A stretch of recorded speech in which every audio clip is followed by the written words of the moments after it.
Let's auction her off tonight. Whoever takes my sick mother-in-law gets a free blessing,"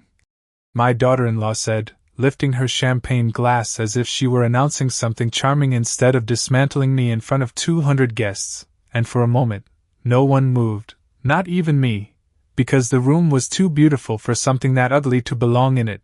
The kind of ballroom you see in magazines with crystal chandeliers cascading like frozen rain and white roses arranged so perfectly.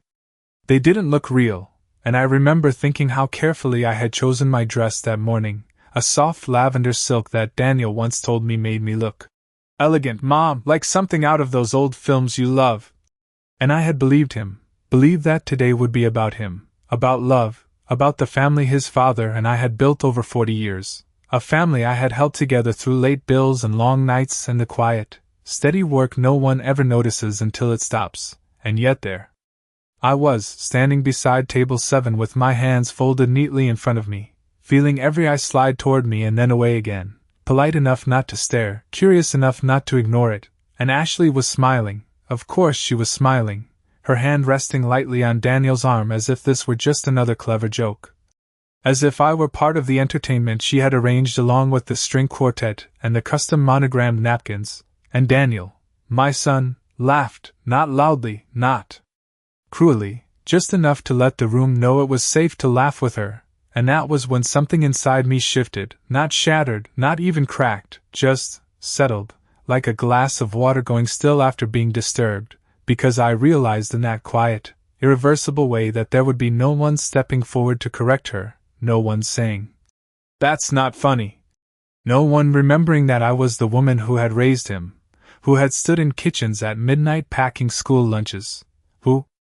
had sat in hospital waiting rooms praying for fevers to break, who had buried his father just 3 years ago and still managed to show up today with a gift wrapped in silver paper and a smile that didn't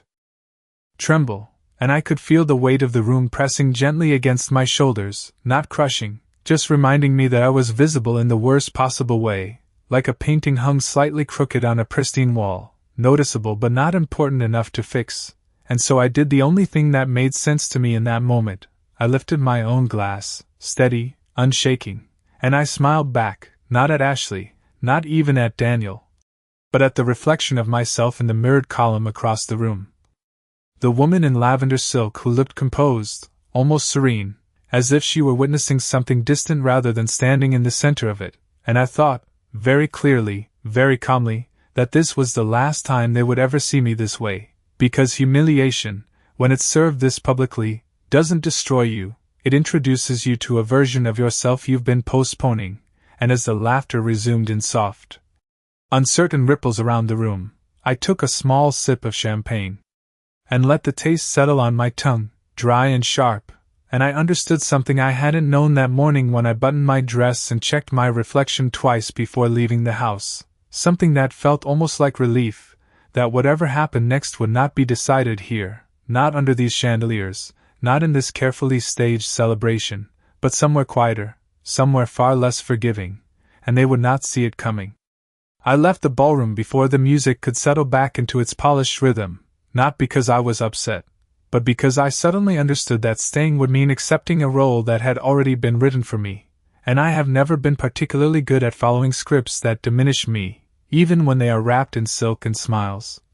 And as I walked through the corridor lined with framed photographs of other weddings and other families, all frozen in moments of joy that looked so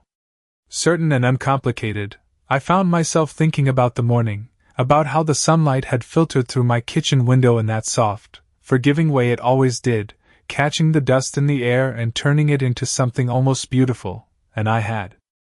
stood there with my coffee, measuring out my medication carefully, as I always did, one pill at a time, because precision mattered now in ways it never had before, and I remember setting the small white bottle back on the counter and straightening it so the label faced forward, a habit my husband used to tease me about, saying that I treated even the smallest things with a kind of quiet respect, as if order could protect us from whatever might come next, and I had smiled at that memory then, not realizing how much I would need that same steadiness just a few hours later, and the dress had been laid out the night before, pressed and waiting, along with the shoes I only wore for special occasions, the ones that pinched slightly at the heel but made me stand a little taller, and I had taken my time getting ready, brushing my hair slowly, applying just enough makeup to feel presentable without trying to compete with the younger women who would fill the room, because that was never the point for me, not even when I was their age, and I had wrapped Daniel's gift myself, smoothing the paper carefully so there were no creases, tying the ribbon twice to make sure it would not come undone, because details mattered, because love often lived in those small, invisible choices. And as I stepped outside that morning, the air had been cool, just under 70 degrees, the kind of day that feels like a promise. And I remember thinking that perhaps, after everything, this was how things would begin again, that maybe Ashley and I would find some quiet understanding, that maybe Daniel would look at me the way he used to, with that uncomplicated affection that did not require translation or permission. But even then there had been something. A pause too long when I called to confirm the ceremony time, a slight hesitation in Ashley's voice when she said, "Everything is taken care of." As if I were no longer included in the meaning of that word, and I had noticed it, of course I had noticed it, but I chose, deliberately, to set it aside, because hope can be a very persuasive thing, especially when it has been part of your life for so long. And now, standing outside the ballroom doors, with the muffled sound of laughter drifting through the walls, I realized that the signs had not been subtle at all, they had simply been convenient to ignore, and I reached into my purse and felt the smooth edge of the envelope I had brought with me, the one I had almost left behind on the kitchen counter, thinking it unnecessary for a day like this, and for a moment I just stood there, my fingers resting against it, feeling the quiet weight of what I knew and what I had yet to do, and then I exhaled slowly, straightened my shoulders, and walked toward the exit, not in a hurry, not as someone escaping, but as someone who had finally decided that the next part of her life would not be dictated by a toast raised in poor taste, no matter how many people chose to laugh. I stepped outside into the late afternoon light and let the door close behind me without looking back, the soft click sounding final in a way that felt appropriate, as if something had ended exactly when it was supposed to, and the air outside was warmer now, closer to 75 degrees, carrying the faint scent of cut grass and distant traffic. Ordinary things that did not care about what had just happened inside that carefully arranged room, and for a moment I simply stood there on the wide stone steps, adjusting the strap of my purse on my shoulder, not because it needed adjusting, but because small, familiar movements have a way of keeping the world steady when everything else has shifted, and I found myself remembering another set of steps, years ago, outside a much smaller church, when Daniel was 8 and insisted on racing down them 2 at a time, laughing as if the future were something that would always welcome him without question, and I had called after him to slow down, to be careful, because that is what mothers do, we anticipate danger even when it is not there yet, we try to soften every fall before it happens, and somewhere along the way, I had stopped noticing that he no longer looked back to see if I was following, that the space between us had grown quietly, politely, like a distance no one wanted to name, and Ashley had been part of that change from the beginning. Not in loud, obvious ways, but in the kind of careful adjustments that are easy to dismiss at first, the way she would answer questions meant for Daniel, the way plans would be made and then gently revised until I no longer quite fit into them, the way she once laughed and said, "Margaret prefers her quiet time," when I had never said that at all, and I had allowed it, not because I agreed, but because it seemed easier than correcting it, easier than insisting on a place that should have been mine without explanation, and I can see now how those moments added up, how each small silence became a decision, how each decision became a pattern, and how that pattern led us here, to a toast that was never meant to be a joke, only revealed as one, and I walked down the steps slowly, my heels clicking against the stone in a steady rhythm that matched the calm settling inside me, not the kind of calm that comes from relief, but the kind that comes from clarity, the kind that removes hesitation. And as I reached the parking lot, I noticed my reflection again in the window of a black sedan, the lavender dress catching the light just enough to remind me that I had dressed for a celebration, not an ending, and yet somehow it suited both, and I opened my purse and took out the envelope, running my fingers along its edge once more, feeling the thickness of the documents inside, the signatures already in place. The decisions already made in quiet offices weeks before today. Because there had been other moments, smaller than this one, but no less telling, moments that had led me to prepare in ways they had not considered, and I realized then that what had happened inside that ballroom was not the beginning of anything, it was simply the moment when everything hidden became visible, and as I walked toward my car, I allowed myself a small, almost imperceptible smile, not out of satisfaction, but out of recognition, because they had mistaken my silence for absence, my patience for weakness, and in doing so, they had given me exactly what I needed. Time, and time, when used properly, has a way of revealing not just who people are, but what they stand to lose. I did not start the engine right away. Instead, I sat there with both hands resting lightly on the steering wheel, feeling the faint warmth left from the afternoon sun, and I let the silence settle around me the same way it used to in the early mornings after my husband passed, when the house felt too large and every sound seemed to echo just a little longer than it should. And it was in those quiet hours that I first began to notice the changes that I had once dismissed as ordinary, the way Daniel's calls became shorter, more scheduled, as if I were a meeting to be fitted in rather than a person to be spoken with, the way Ashley's voice would appear in the background, offering answers before he could form them himself, shaping conversations in subtle ways that left me slightly outside of them. And I remember one afternoon, nearly a year ago, when I had mentioned that the old oak tree in the backyard needed trimming. And Daniel had said he would come by that weekend to take care of it, but when Saturday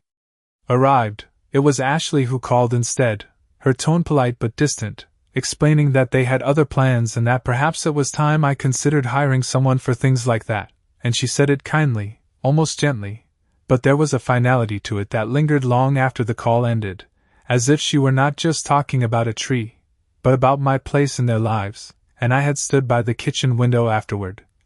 looking out at the branches swaying slightly in the breeze, realizing that I could not remember the last time Daniel had come over without being asked twice, and even then, only for a short visit, and there were other moments, small enough to overlook on their own, the holiday dinners that became more about their schedules than family traditions. The invitations that arrived later each year until they stopped arriving altogether and were replaced by last-minute messages that sounded more like obligations than genuine requests. And I had adapted, of course I had. Adapted because that is what you do when you love someone, you make adjustments, you tell yourself that things change, that this is simply what life looks like as children grow older and build families of their own. But somewhere beneath those reasonable explanations, there had always been a quieter truth, one that I had chosen not to examine too closely, because doing so would have required me to admit that I was no longer being gradually included, but carefully excluded, and that realization did not arrive all at once, it revealed itself in fragments, in pauses. In the way Ashley would refer to decisions as already made, in the way Daniel would agree without looking at me, and I can see now how those fragments formed a pattern so clear that it seems almost impossible I ever missed it, but perhaps I did not miss it at all, perhaps I simply chose not to act on it, because action would have meant change, and change, even when necessary, carries its own kind of cost, and as I sat there in the car, watching guests move in and out of the venue behind me, laughing, adjusting their suits and dresses, unaware or uninterested in what had just taken place, I understood that the moment inside had not created anything new, it had only removed the last layer of politeness that had been hiding what was already there, and I reached for the envelope again, not with hesitation this time, but with intention, because everything inside it had been prepared in response to those earlier moments, those quiet shifts that had told me, long before today, that I would eventually need to stand on my own terms. And now that moment had arrived, not with anger or urgency, but with a clarity so steady. It felt almost inevitable, and I finally started the engine, the low hum grounding me in the present, and I pulled out of the parking lot slowly, not looking back at the building, because there was nothing left there that belonged to me anymore. The road stretched ahead in a quiet, familiar line, the kind I had driven countless times over the years, yet that evening it felt subtly different, as if distance itself had taken on a new meaning, and I kept my hands steady on the wheel, my movements measured, deliberate, not out of tension but out of control, because control, I had learned, does not come from reacting in the moment. It comes from preparing long before the moment arrives, and as the city lights began to flicker on one by one, soft gold against the deepening blue of the sky, I found myself thinking about the afternoon I first sat across from Howard Blake in his office, a place that smelled faintly of polished wood and old paper, where everything felt permanent in a way that life outside rarely does, and I remember how I had placed my handbag neatly beside my chair, smoothing my skirt before speaking. Not because I was nervous, but because I wanted to be certain of every word that followed, and he had listened without interruption, his expression calm, professional, the kind of patience that comes from hearing more truths than most people ever speak aloud. And when I finished explaining the small inconsistencies, the gradual exclusions, the quiet shifts that had begun to form a pattern I could no longer ignore, he did not look surprised, not even slightly. He simply nodded once and asked a single question. "When did you first feel that you were being moved out of your own life?" And I had paused then, not because I did not know the answer, but because saying it out loud would make it real in a way that thinking it never had, and I told him it was not one moment, it was many, layered carefully over time until they could no longer be separated, and he had folded his hands together, considering that, before explaining in clear, steady terms what options existed, what protections could be put in place, what decisions could still be made before others began making them for me, and I had listened just as carefully, asking questions where needed, taking note of details that might seem small to someone else but felt essential to me, because I understood then that this was not about conflict, it was about clarity, about ensuring that the life I had built would not be quietly redirected without my consent. And when he finally slid the documents across the desk toward me, neatly organized, every page marked, every signature line clearly indicated, I did not hesitate. I read each line once, then again, not searching for doubt but confirming intention, and I signed, not with anger, not with resentment, but with a calm certainty that felt almost unfamiliar at the time. And now, as I drove through the steady rhythm of traffic, the envelope resting securely on the passenger seat beside me, I understood just how necessary that moment had been, because what happened earlier that evening had not forced me to act, it had simply confirmed that I already had. And I realized then that the difference between being unprepared and being underestimated is often invisible until it is too late to correct, and they had mistaken my silence for absence, my patience for compliance, and in doing so, they had never considered that I might have taken steps of my own, steps that did not require announcement, steps that did not seek approval, and as the road curved gently toward home, I felt no urgency, no need to rush what would come next. Because for the first time in a long while, I was not reacting to their decisions, I was moving according to my own, and that distinction, quiet as it was, changed everything. When I pulled into my driveway, the house looked exactly as I had left it that morning, quiet, orderly, untouched by the kind of performance I had just stepped away from, and for a moment I remained in the car, watching the porch light flicker on automatically as the sun disappeared completely, a small, predictable gesture that reminded me how much I valued things that did not change depending on who was watching. And I gathered the envelope from the passenger seat and stepped out, the evening air cooler now, just below 70 degrees, brushing lightly against my skin as I walked toward the front door, and as I unlocked it and stepped inside, the familiar scent of lavender and polished wood greeted me in a way that felt grounding rather than lonely, and I set my purse down on the entry table, placing the envelope beside it with the same care I had shown that morning, not because I needed to, but because consistency, even in small actions, has a way of reinforcing clarity, and I moved through the house slowly, turning on a single lamp in the living room instead of the overhead lights, allowing the space to remain soft, controlled, as I slipped off my shoes and placed them neatly by the door, and for a brief moment I allowed myself to sit, not to rest, but to think, and what I thought about was not the toast, not the laughter, not even Ashley's expression as she lifted her glass, but Daniel, the way he had stood beside her, the way he had chosen not to interrupt, not to correct, not to acknowledge the line that had been crossed, and I realized then that silence, when it comes from someone who knows better, is not neutrality, it is agreement. And that understanding settled into me without bitterness, without anger. Simply as fact. And facts, once recognized, do not require emotional response, they require decisions, and I reached for the envelope again, opening it this time and laying the documents out across the coffee table in precise alignment, each page exactly where it belonged, each signature already in place. And I reviewed them once more, not because I doubted what I had done, but because I respected it. Because decisions made in calm moments deserve to be honored in quieter ones as well, and the trust arrangements, the property transfers, the directives that outlined exactly how my affairs would be handled moving forward, all of it was there, clear, deliberate, leaving no room for interpretation or assumption. And as I traced my name lightly at the bottom of the final page, I felt something shift again, not a change this time, but a confirmation. A quiet acknowledgement that what had begun as preparation had now become action, and I gathered the papers back into the envelope and stood, moving with purpose toward the small desk in the corner of the room where my phone rested, and I dialed the number I had memorized weeks ago, waiting only a moment before the familiar, steady voice answered, and when I spoke, my tone was even, composed, not rushed, not hesitant, as I said that everything was in place, that the documents would be delivered as scheduled, and that there would be no need for adjustments.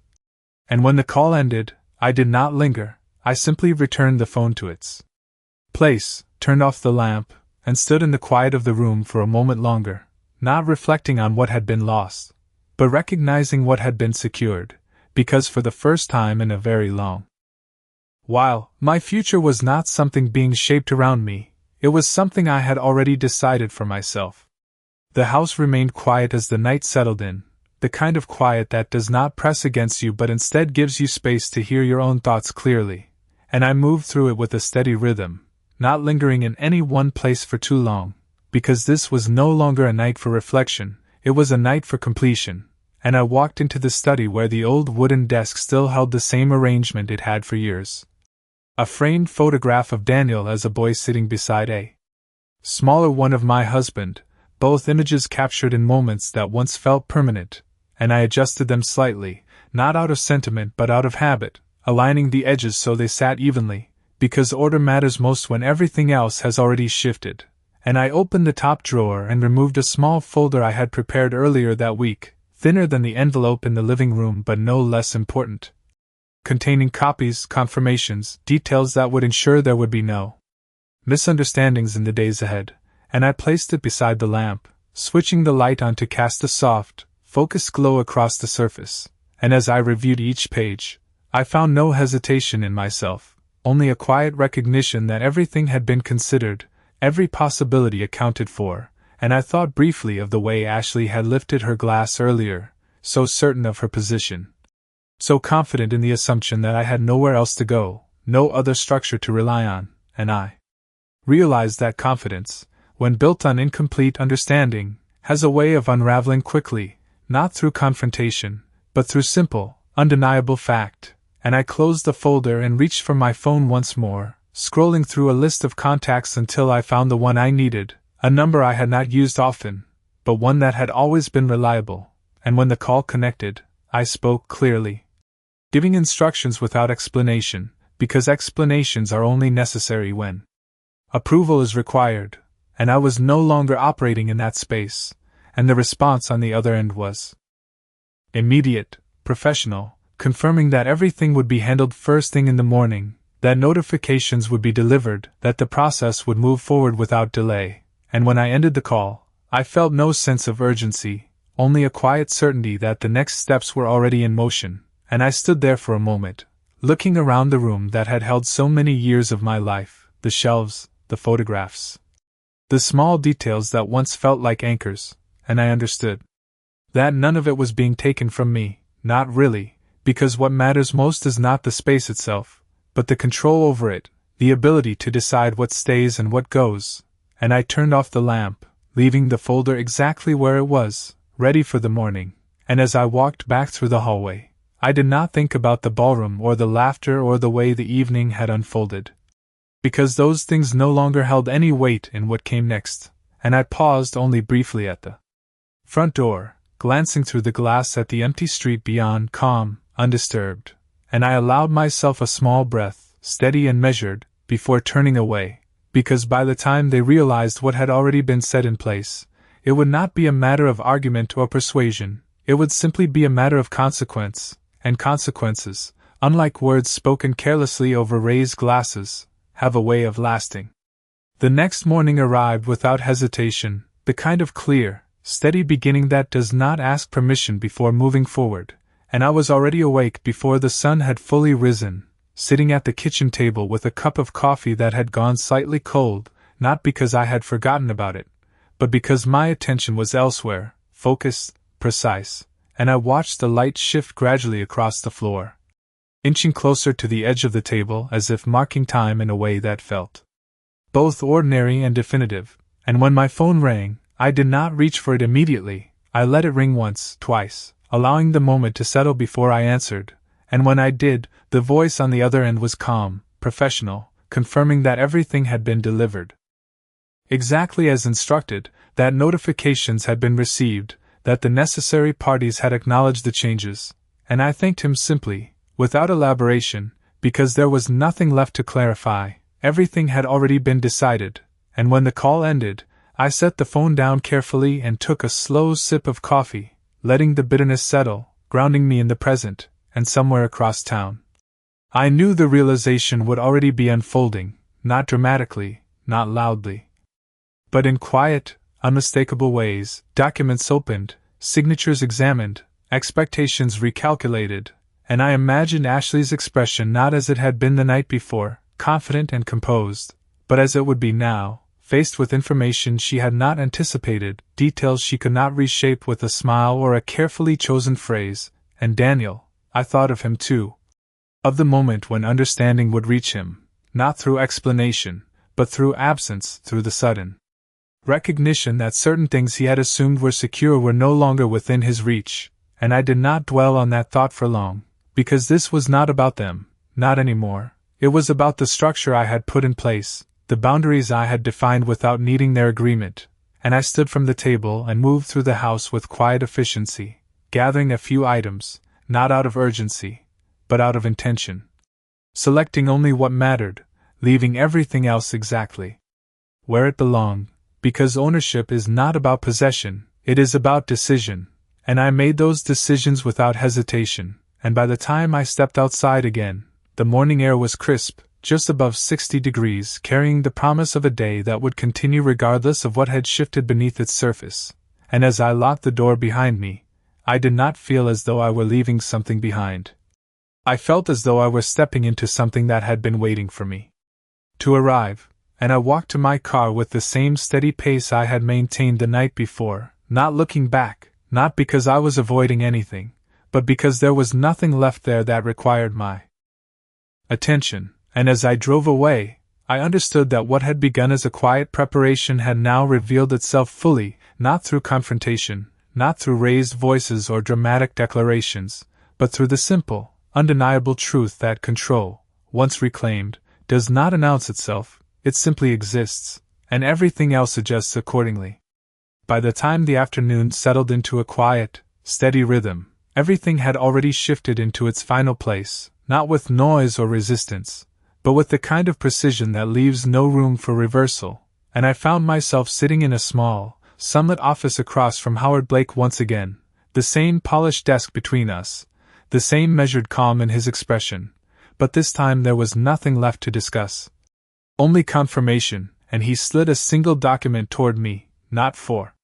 signing, but for acknowledgement, a summary of what had already been executed, every transfer completed, every account secured, every detail aligned exactly as we had planned weeks before, and I read it once, then placed it back on the desk without hesitation, because there was no need to linger over decisions that had already been made with clarity, and he nodded slightly, as if recognizing that the process had reached its natural conclusion, and when I stood to leave, he did not offer reassurances or unnecessary words, only a simple, respectful, "You have done exactly what you needed to do," and I carried that with me as I stepped back outside into the late afternoon light, the air warm, just under 80 degrees, steady and unremarkable in the best possible way, and as I walked down the sidewalk, I did not think about the ballroom or the toast or the laughter that had once filled that space, because those things had already lost their relevance, replaced by something far more solid, far more lasting, and I understood then that what mattered was not how events had unfolded in a single evening, but how I had chosen to respond long before that evening ever arrived, and later, when my phone rang and Daniel's name appeared on the screen, I let it ring once, then twice, before answering, not out of hesitation, but out of intention. And when I spoke, my voice was calm, steady, unchanged, and his was not. There was confusion there, urgency, questions forming faster than he could articulate them, but I did not interrupt, I did not correct, I simply listened, because understanding, when it arrives this way, does not need to be explained, it needs to be experienced, and when he finally paused, waiting for a response, I gave him only what was necessary. Nothing more, nothing less, and I could feel the distance between us not as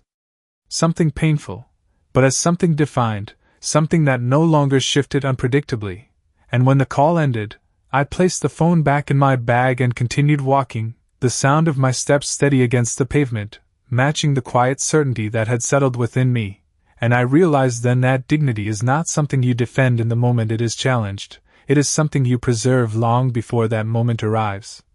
Through decisions made in silence, through actions taken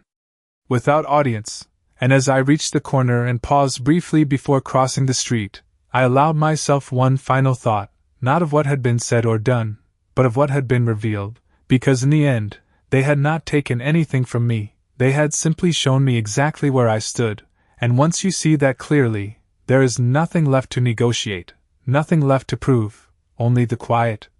unshakable knowledge that you were never meant to stay where you were not respected, and I stepped forward then, without looking back, because there was nothing behind me that required my return.